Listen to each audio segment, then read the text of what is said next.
నేను summer season special అయిన మామిడికాయ పచ్చడి ఇన్స్టెంట్ గా ఈజీగా ఇంట్లో ఎలా ప్రిపేర్ చేసుకోవాలో చూపించబోతున్నానండి.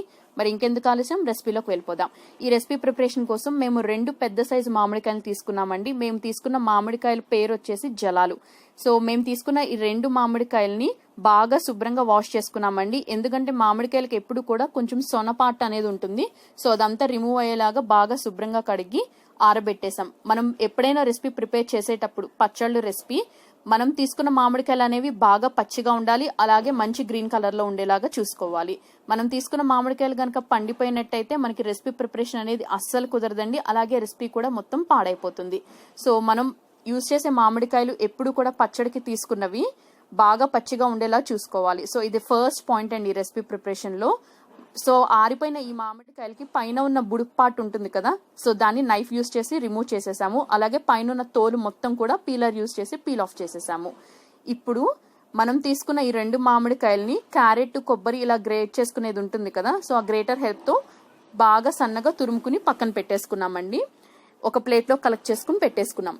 సో ఇప్పుడు ఏం చేయాలంటే కొంచెం వెడల్పుగా పెద్దగా ఉన్న ఒక మిక్సింగ్ బౌల్ తీసుకోవాలి. మనం యూజ్ చేసే మిక్సింగ్ బౌల్ ఎప్పుడు కూడా బాగా శుభ్రంగా ఉండాలి, అలాగే పొడిగా ఉండేలాగా చూసుకోవాలి. ఎందుకంటే మనకి యూజ్ చేసే మిక్సింగ్ బౌల్ కానివ్వండి, స్పూన్ కానివ్వండి, అలాగే మన చెయ్యి, ఈ మూడిట్లో ఏది తడిగా ఉన్నా కూడా మనకి రెసిపీ ప్రిపరేషన్ అనేది మొత్తం పాడైపోతుంది. అంటే పచ్చడి అనేది ఎక్కువ రోజు నిలువ ఉండదు, బూజు పట్టేస్తుంది. సో ఈ మిక్సింగ్ బౌల్లోకి మనం తీసుకున్న ఈ 2 మామిడికాయల నుంచి ఇచ్చిన తురుమును మొత్తాన్ని యాడ్ చేసేసామండి. ఇప్పుడు ఇందులోకి అప్రాక్సిమేట్లీ 1 టేబుల్ స్పూన్ వరకు పసుపు అనేది వేస్తున్నాము. పసుపు వేసిన తర్వాత మేము ఇక్కడ మెజర్మెంట్స్ అన్ని కూడా సాల్ట్తో చూపిస్తున్నామండి. టేస్ట్ కి సరిపడా సాల్ట్ అనేది వేసేయాలి. ఇక్కడ మేము కళ్ళుప్పు చూపించాము, మీరు నార్మల్ సాల్ట్ అయినా యూజ్ చేసుకోవచ్చు. అలాగే సుమారు ఒక 50 గ్రామ్స్ వరకు ఆవపిండి వేస్తున్నాము. ఒక 25 గ్రామ్స్ వరకు మెంతిపిండి అనేది వేస్తున్నాము. ఎప్పుడు కూడా మనం పచ్చడి ప్రిపరేషన్ లో యూజ్ చేసే ఇంగ్రీడియంట్స్ అన్ని కూడా మనం తీసుకున్న మామిడికాయల క్వాంటిటీ అలాగే వాటికున్న పులుపుని బట్టి డిపెండ్ అయి ఉంటాయండి. సో మీరు ప్రిపేర్ చేయాలనుకున్న క్వాంటిటీకి తగినట్టు ఈ ఇంగ్రీడియంట్స్ క్వాంటిటీ అన్ని కూడా ఇంక్రీజ్ ఆర్ డిక్రీజ్ చేసుకోండి. అలాగే కొందరు ఘాటు ఎక్కువగా తినడానికి ఇష్టపడతారు, కొందరు తక్కువగా తినడానికి ఇష్టపడతారు. ఇక్కడ మేమైతే అప్రాక్సిమేట్లీ ఒక 100 గ్రామ్స్ వరకు కారం అనేది వేసాము.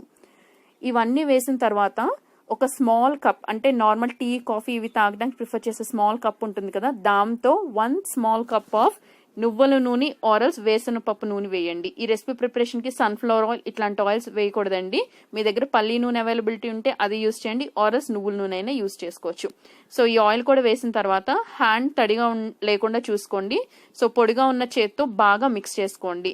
మీరు ఎట్టి పరిస్థితుల్లో మామిడికాయల్ని పిండుతూ మాత్రం మిక్స్ చేయొద్దండి, ఎందుకంటే దానివల్ల మామిడికాయల్లో ఉన్న పులుపుదనం మొత్తం జ్యూస్ ఫామ్ లో బయటకు రిలీజ్ అయిపోయి పచ్చడి టేస్ట్ గా ఉండదండి. సో జస్ట్ మనం తీసుకున్న పొడులన్నీ కూడా మామిడి మిశ్రమానికి యూనిఫామ్ గా కోట్ అయ్యేలా కలుపుకోవాలి. సో కలుపుకున్న తర్వాత పైనుంచి ఒక 3 టేబుల్ స్పూన్స్ వరకు ఆయిల్ అనేది పోసేసి ఈ గిన్నె మీద మూత పెట్టేసి పక్కన పెట్టేసేయండి. ఇప్పుడు ఒక చిన్న బౌల్లోకి పొట్టు తీయని వెల్లుల్లి రెబ్బలు తీసుకోండి. ఈ వెల్లుల్లి రెబ్బల్ని ఒక మిక్సీ జార్కి వేసేసి ఎటువంటి వాటర్ అనేది యాడ్ చేయకుండా కోర్స్ గా గ్రైండ్ చేసుకుని పెట్టుకోండి.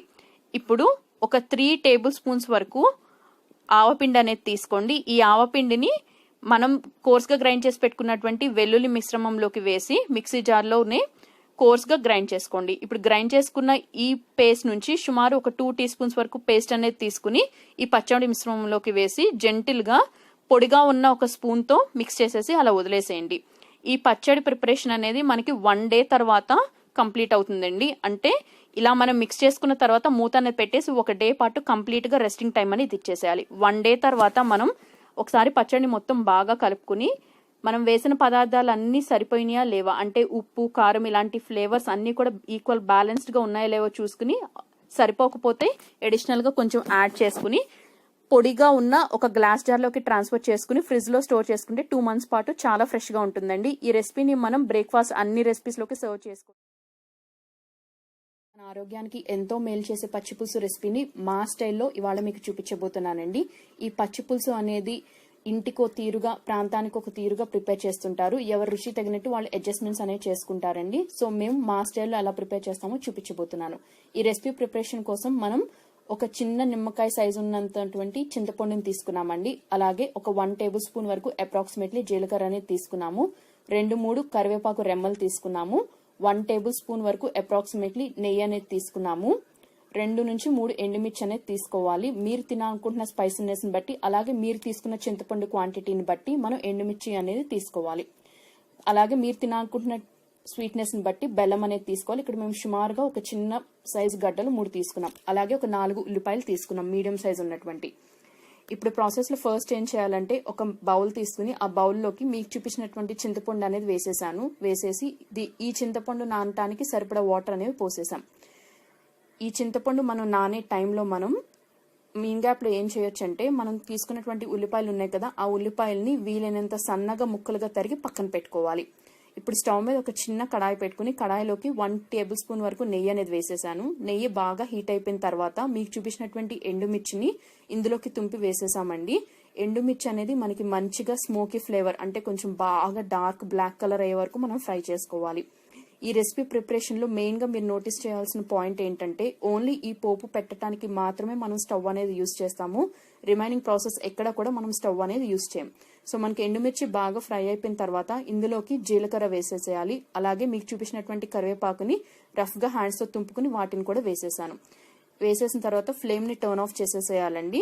సో మనకి ఈ పోపు బాగా ఫ్రై అయిపోయిన తర్వాత ఈ పోపు మొత్తాన్ని ఒక మిక్సింగ్ బౌల్ కి తీసుకుని పోపును బాగా ఆరబెట్టుకోండి. పోపు బాగా ఆరిపోయిన తర్వాత హ్యాండ్స్ తో మనం ఈ ఎండుమిర్చి కరివేపాకు జీలకర్రని బాగా ఇలా మెదుపుకోవాలండి. గెరిట ఏమీ యూజ్ చేయొద్దు, జస్ట్ హ్యాండ్స్ తో బాగా మీరు మెదుపుకోవాలి. ఈ రెసిపీ ప్రిపరేషన్ లో మనం కారం అనేది యూజ్ చేయట్లేదు, అంటే రెడ్ చిల్లీ పౌడర్ యూజ్ చేయట్లేదు. మీరు తినాలనుకుంటున్న పచ్చి పులుసు ఘాటు మొత్తం కూడా మనం తీసుకున్న ఎండుమిర్చి నుంచే వస్తుంది. సో దానికి తగినట్టుగా మీరు ఎండుమిరపకాయలు అనేది తీసుకోండి. ఇప్పుడు ఇందులోకి మనం సన్నగా తరిగి పెట్టుకున్నటువంటి ఉల్లిపాయ ముక్కలు వేసి ఒకసారి బాగా ఈ పోపుని ఉల్లిపాయల నుంచి సారం అంతా దిగే వరకు మనం మిక్స్ చేసుకుంటూ ఉండాలి. సో ఇది బాగా మిక్స్ అయిపోయింది అని అనుకున్న తర్వాత మనం ఇందాక నానబెట్టుకున్నటువంటి చింతపండు గుజ్జు అనేది మనం తీసుకోవాలండి. సో మనం చింతపండు గుజ్జు ఇందులోకి పోసేసుకోవాలి. ఇప్పుడు ఉల్లిపాయల మిశ్రమంలోకి పోసుకున్న తర్వాత ఆ చింతపండు పిప్పిని పడేయకుండా అందులోకి ఇంకొంచెం వాటర్ అనేది పోసి మళ్ళీ బాగా హ్యాండ్స్ తో పిండితే ఇంకొంచెం జ్యూస్ అనేది వస్తుంది. సో అలా మనం చింతపండు నుంచి జ్యూస్ మొత్తం కలెక్ట్ చేసుకుని ఈ ఉల్లిపాయల మిక్స్చర్ లోకి పోసేసేయాలి. ఈ పచ్చి పులుసు అనేది సాంబార్ లాగా బాగా థిక్గా ఉండకూడదు, అలా అని బాగా పలుచగా కూడా ఉండకూడదు. మీరు తినాలనుకున్న కన్సిస్టెన్సీని బట్టి వాటర్ రేషియో అనేది కొంచెం అటు ఇటుగా ఇంక్రీజ్ చేసుకుని అడ్జస్ట్ చేసుకోండి. సో ఇలా మనం తగినంత వాటర్ అనేది పోసుకుని తర్వాత టేస్ట్ కి సరిపడా సాల్ట్ అనేది వేసేసుకోవాలండి. సాల్ట్ వేసేసి మీరు ఇందాక చూపించినటువంటి బెల్లం ఉంది కదా, ఆ బెల్లాన్ని సన్నగా ముక్కలుగా తరిగి పెట్టుకోవాలి. ఈ రెసిపీ ప్రిపరేషన్ లో మనం చింతపండు యూజ్ చేసాము, అలాగే ఎండుమిరపకాయలు యూజ్ చేసాం. సో ఆ పులుపు ఘాటు రెండింటిని బ్యాలెన్స్ చేసుకుంటూ ఫ్లేవర్ ని మనం బెల్లం అనేది యాడ్ చేసుకోవాలి. ఈ రెసిపీ ప్రిపరేషన్ లో షుగర్ అనేది బాగోదండి, సో బెల్లం మాత్రమే తీసుకోండి. ఇలా బెల్లం వేసేసిన తర్వాత హ్యాండ్స్ తో ఒకసారి బాగా కలుపుకుని ఈ పచ్చి పులుసుని అలా వదిలేసేయండి. ఒక 3-4 గంటల తర్వాత సర్వ్ చేసుకుంటే టేస్ట్ అనేది చాలా బాగుంటుందండి. మనం ఇమీడియట్ గా సర్వ్ చేసుకున్నట్టయితే మనకి ఆ ఉల్లిపాయల నుంచి ఫ్లేవర్ అనేది బ్యాలెన్స్డ్ గా ఉండదు. తెలుగు వారందరికీ ఎంతో ఇష్టమైన మామిడికాయ, అదేనండి ఆవకాయ పచ్చడి ఈజీగా ఇంట్లో ఎలా ప్రిపేర్ చేసుకోవాలో చూపించబోతున్నాను. మరి ఇంకెందుకు ఆలస్యం, రెసిపీ చూసేద్దామా? ఈ రెసిపీ ప్రిపరేషన్ కోసం మేము 2 మామిడికాయలు తీసుకున్నామండి. మనం తీసుకునే మామిడికాయలు ఎప్పుడు కూడా బాగా పచ్చిగా ఉండాలి, అలాగే మంచి గ్రీన్ కలర్ లో ఉండేలాగా చూసుకోవాలి. ఇక్కడ మేము తీసుకున్న మామిడికాయల రకాలు వచ్చేసి జలాలండి. సో జలాలు కాయలతో పట్టిన పచ్చడి కంప్లీట్ అయ్యే వరకు కూడా ముక్క అనేది గట్టిగానే ఉంటుంది. సో ఈ 2 మామిడికాయల్ని బాగా శుభ్రంగా వాష్ చేసుకుని తడి అనేది లేకుండా ఆరబెట్టేసుకోవాలండి. సో ఇప్పుడు ఈ మామిడికాయలకి పైన బుడుపు పాటు ఉంటుంది కదా, అది ఒక నైఫ్ యూజ్ చేసి రిమూవ్ చేసేసాము. ఇప్పుడు ఒక కత్తిపేట హెల్ప్ తో మామిడికాయల్ని ఇలా పొడుగ్గా కట్ చేసుకోవాలండి. ఈ మామిడికాయ ఇలా కట్ చేయటం అనేది కొంచెం కష్టంగా ఉంటుంది, ఎందుకంటే ఇది అంత త్వరగా నార్మల్ మన బంగినపల్లి మిగతా కాయల్లాగా అంత ఫాస్ట్ గా కట్ అవ్వదు. సో ఎవరైనా ఇద్దరుంటే కట్టింగ్ ప్రాసెస్ అనేది హెల్ప్ఫుల్ గా ఉంటుంది. సో ఇలా కట్ చేసుకున్న మామిడికాయలకి మధ్యలో ఉన్న జీడి పార్ట్ అది మొత్తం కూడా, అలాగే దాని చుట్టూ ఉన్న వైట్ కలర్ ఇలా పెచ్చులుగా ఉంటుందండి. సో ఈ పొర లాంటిది మొత్తం కూడా మనం స్పూన్ కి బ్యాక్ సైడ్ తిప్పుకుని దాని హెల్ప్ తో రిమూవ్ చేసేయచ్చు. సో చూపిస్తున్నాం కదా ఈ జీడి అలాగే ఆ తెల్ల పొర అంతా ఎలా రిమూవ్ చేసేయాలనేది. సో ఆ మొత్తం అన్ని మామిడి పీసెస్ కి, మేము ఇక్కడ 2 కాయలు తీసుకున్నాం కాబట్టి మాకు 4 మామిడి చెక్కలు వస్తాయి కదా. సో 4 మామిడి పీసెస్ కి కూడా ఉన్న తెల్ల పార్ట్ మొత్తం రిమూవ్ చేసేసాం. సో ఇప్పుడు ఒక్కొక్క మామిడి చెక్కని మళ్ళీ ఇలా పొడుగ్గా కత్తిపేట హెల్ప్ తో ఇలా కట్ చేసుకుని పెట్టుకున్నాం. సో మీరు ఎప్పుడు కూడా మామిడికాయ ముక్కలు కట్ చేసుకునేటప్పుడు మనం కట్ చేసుకునే ప్రతి మామిడికాయ ముక్కకి ఆ టెంకె పాటుతో వచ్చేటట్టు కట్ చేసుకోవాలి. అంటే ఆ మధ్యలో గట్టిగా ఉంటుంది చూసారా, అది కూడా ముక్కతో పాటు ఉండేలా చూసుకుని కట్ చేసుకోవాలి. మీకు అలా కట్ చేసుకున్నట్టయితే మీకు మామిడికాయ ముక్క అనేది పచ్చళ్ళలో ఊరిన తర్వాత కూడా ముక్క అనేది మెత్తబడకుండా గట్టిగా అలాగే ఉంటుంది. సో ప్రతి ముక్కకి కూడా ఆ టెంక్ అనేది అటాచ్ అయి ఉండేటట్టు చూసుకుని ఆ రకంగా కట్ చేసుకోండి. ఇకపోతే ఈ ముక్కల సైజ్ అనేది మీరు తినాలనుకుంటున్న సైజుని బట్టి కట్ చేసుకోండి. మేము ఇక్కడ మీడియం సైజులో కట్ చేసుకున్నాం. సో కట్ చేసుకునే ఈ ముక్కలన్నిటిని ఒక బేసిన్ లోకి పెట్టుకోండి. ఇక్కడ చూపిస్తున్నాను చూడండి, మీకు ముక్క అనేది ఈ సైజులో ఉంటే బాగుంటుందండి తినేటప్పుడు. ప్రతి ముక్కకి కూడా ఇందాక చెప్పినట్టు టెంక ఉండేటట్టు చూసుకోండి. ఇప్పుడు ఒక బౌల్లోకి సుమారు ఒక 1/2 లీటర్ వరకు ఆరల్స్ 1/2 kg వరకు నువ్వుల నూనె లేకపోతే పల్లి నూనె అంటే వేరుశనగ నూనె ఉంటుంది కదా, అది తీసుకోండి. ఇప్పుడు ఇందులోకి 1 టేబుల్ స్పూన్ వరకు పసుపు అనేది వేసుకోండి. ఇప్పుడు మనం ఏం చేయాలంటే ఒక పెద్ద వెడల్పుగా ఉన్న ఒక మిక్సింగ్ బౌల్ తీసుకోండి. ఈ మిక్సింగ్ బౌల్లోకి ఇక్కడ మేము చూపించబోయే మెజర్మెంట్స్ అన్ని కూడా సోల ఉంటుంది కదా, వెనకటి నుంచి మనం మెజర్మెంట్ కి యూజ్ చేస్తాం, ఆ సోలతో చూపిస్తున్నాను. గ్రామ్స్ లో కావాలంటే నేను ఇంగ్లీష్ లో ట్రాన్స్లేషన్ అనేది కింద మెన్షన్ చేశాను.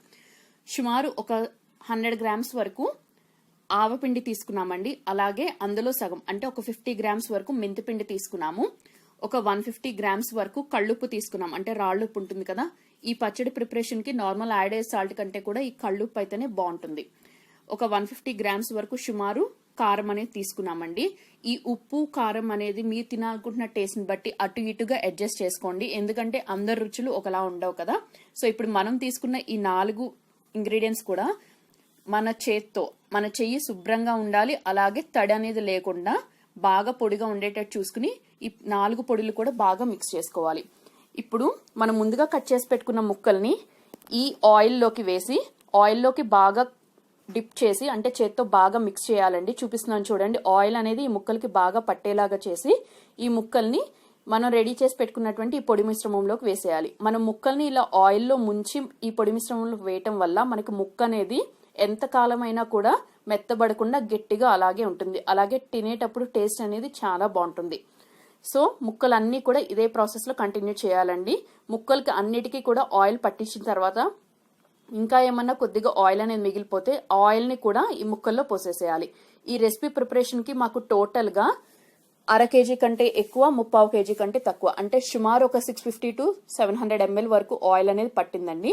సో ఇప్పుడు మామిడికాయ ముక్కల్ని మొత్తం ఆయిల్ నుంచి తీసేసి ఇందులోకి వేసేసిన తర్వాత అడుగు నుంచి కూడా ఒకసారి ముక్కలకి ఈ పొడులన్నీ కూడా బాగా పట్టేలాగా పైకి కిందకి కదిలిస్తూ ఉండండి. ఇలా బాగా చేసిన తర్వాత మన చేత్తో ఈ ముక్కలకి ఈ కారం, ఉప్పు, మెంతిపిండి, ఆవపిండి బాగా కోటింగ్ పట్టేలాగా చేత్తో బాగా కలుపుకోండి. మళ్ళీ చెప్తున్నానండి, మన చేయికి ఏమాత్రం తేమ తడి ఉన్నా కూడా పచ్చడి మొత్తం పాడైపోతుంది. సో ముక్కలకి ఈ ఇంగ్రీడియంట్స్ అన్ని కూడా బాగా పట్టేలాగా చూసుకోండి. సో ఇలా బాగా కలిపేసిన తర్వాత పైనుంచి ఏదన్నా ఇంకొద్దిగా ఆయిల్ ఏమన్నా లెఫ్ట్ ఓవర్ ఉంటే ఆయిల్ కూడా కొంచెం పోసేసేయండి. ఇప్పుడు ఇందులోకి సుమారు 1 టీ స్పూన్ వరకు మెంతులు వేస్తున్నాం. ఈ మెంతుల్ని మనం రోస్ట్ చేయాల్సిన అవసరం లేదండి, నార్మల్ డైరెక్ట్ గా మెంతులు అనేవి వేసేసేయచ్చు. మీకు ఇన్ కేస్ ఆ మెంతుల ఫ్లేవర్ ఇష్టం లేకపోతే స్కిప్ ఆఫ్ చేసేయచ్చండి, నాట్ ఏ ప్రాబ్లం. సో మెంతులు వేసిన తర్వాత ఒకసారి బాగా పైకి కిందకి ఇలా మిక్స్ చేసుకోండి. ఇప్పుడు ఒక స్మాల్ కప్ తో పొట్టు తీసిన వెల్లుల్లి రెబ్బలు అనేవి తీసుకుని ఈ వెల్లుల్లి రెబ్బల్ని కూడా ఈ పచ్చడిలోకి వేసేసి అలా ఉంచేసేయండి. ఈ పచ్చడిలోకి వెల్లుల్లిపాయ రెబ్బలు ఎన్ని వేసుకుంటే అంత టేస్ట్ బాగుంటుందండి. కొంతమందికి ఇష్టం ఉండదు, అలాంటి వారు క్వాంటిటీ అనేది తగ్గించుకోవచ్చు. బట్ వెల్లుల్లిపాయలు వేస్తేనే ఆ ఫ్లేవర్ అనేది చాలా బాగుంటుంది. ఇప్పుడు ఒక చిన్న బౌల్లోకి సుమారు ఒక 1/4 కప్పు వరకు పొట్టు తీయని వెల్లుల్లి రెబ్బలు తీసుకోండి. ఆ వెల్లుల్లి రెబ్బల్ని ఒక మిక్సీ జార్కి వేసి వాటర్ అనేది యాడ్ చేయకుండా కోర్స్గా ఇలా మీరు పేస్ట్ లా గ్రైండ్ చేసుకుని పెట్టుకోండి. ఇప్పుడు ఇందులోకి సుమారు ఒక 2 టేబుల్ స్పూన్స్ వరకు మెంతిపిండి అనేది వేయండి. మెంతిపిండి వేసిన తర్వాత ఒక పల్స్ చేయండి మిక్సీ జార్లో. సో కోర్స్ గా గ్రైండ్ అయినటువంటి ఈ పేస్ట్ ని ఒక 2 టేబుల్ స్పూన్స్ వరకు మనం రెడీ చేసుకున్నటువంటి పచ్చడిలోకి వేసేసేయండి. వేసి ఆ స్పూన్ హెల్ప్ తోనే ఒకసారి బాగా ఈ మిశ్రమం అనేది ఆ పచ్చడికి బాగా కోటేలాగా కలుపుకోండి. కలుపుకున్న తర్వాత పచ్చడి మీద ఒక మూత పెట్టేసి గిన్నె మీద అలా వదిలేసేయండి ఆ రోజు మొత్తం. మరుసటి రోజు మనం ఆ మూత అనేది ఓపెన్ చేసి చూస్తే మనకి ఆయిల్ అనేది పైకి కొద్దిగా తేలుతున్నట్టు కనిపిస్తుందండి. సో అప్పుడు మళ్ళీ అడుగు నుంచి ఒక గెరిటె హెల్ప్ తో, గెరిటె కూడా పొడిగా ఉండాలండి, తడిగా ఉండకూడదు, బాగా కిందకి పైకి అడుగు నుంచి కూడా బాగా మిక్స్ చేసుకోండి. అంటే ఆయిల్లోకి ముక్కలని బాగా మునిగే వరకు మిక్స్ చేసుకోండి. తర్వాత మళ్ళీ మూత అనేది పెట్టేసి ఇంకో రోజు రెస్టింగ్ టైం అనేది ఇచ్చేసేయండి. సెకండ్ డే ఒకసారి బాగా కలుపుకుని ఒకసారి పచ్చడిలోంచి కొంచెం గుజ్జు అనేది తీసుకుని టేస్ట్ చేయండి. ఉప్పు, కారం, మిగతా ఫ్లేవర్స్ అన్ని కూడా బ్యాలెన్స్డ్ గా కరెక్ట్ గా ఉన్నాయని మీకు అనిపిస్తే ఇమ్మీడియట్ గా మీరు ఒక గ్లాస్ జార్ అంటే గాజు సీసా లేకపోతే జాడీలోకి ట్రాన్స్ఫర్ చేసేసుకుని ఎయిర్ టైట్ గా ఉండేలాగా మూత అనేది పెట్టేసుకుని స్టోర్ చేసుకోవటమే. మనం ఇలా పక్కాగా పర్ఫెక్ట్ టిప్స్ అండ్ కొలతలతో మనం గనక పచ్చడి అనేది పెట్టుకుంటే ఎంతకాలమైనా పాడవకుండా ఫ్రెష్ గా ఉంటుంది.